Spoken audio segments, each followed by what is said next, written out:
în liniștea dintre gânduri, acolo unde timpul nu grăbește, se oglindește ceva mai profund, un lac tăcut care cunoaște. Lacul stă în vânt sau în liniște, valurile vin, apoi se risipesc. În mine văd aceeași apă, calmă sau tulburată, aceeași față. Ascultă inima, lasă timpul să cadă. Ascultă ce ești dincolo de cuvinte, frumusețea ta se arată în gesturi, în liniște, în priviri, în zâmbet. Umbrele dansează pe suprafață, gândurile vin și pleacă ușor.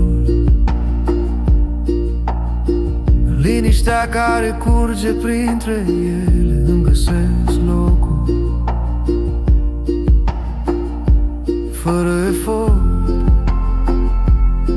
Și când totul pare că se pierde,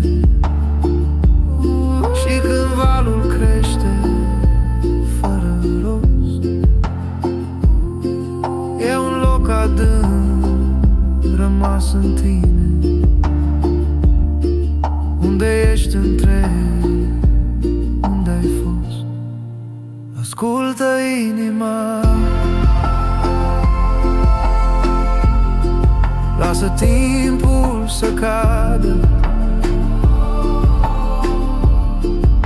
Ascultă ce ești dincolo de cuvinte, frumusețea ta se arată în gesturi, în liniște, în priviri, în zâmbet. Chiar dacă valuri tulbură apa, rădăcinile cresc tot mai adânc. Nu contează lumea de afară, lumina ta e deja înăuntru. O clipă doar și totul se schimbă. Respiră adânc, lasă tot să plece. Ascultă inima cum bate încet, fiecare tăcere devine un cântec. Ascultă inima, lasă valul să treacă. Vezi cum lumina crește ușor, frumusețea ta curge în lume, în liniște, în tăcerii, în ochi care dor.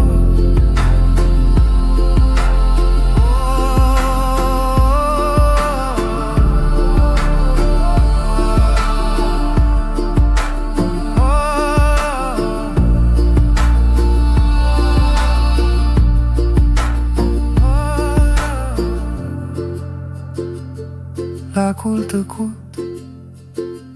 reflectă cerul, chiar dacă vântul îl mișcă ușor. Mintea și apa sunt una când vezi cu adevărat din interior.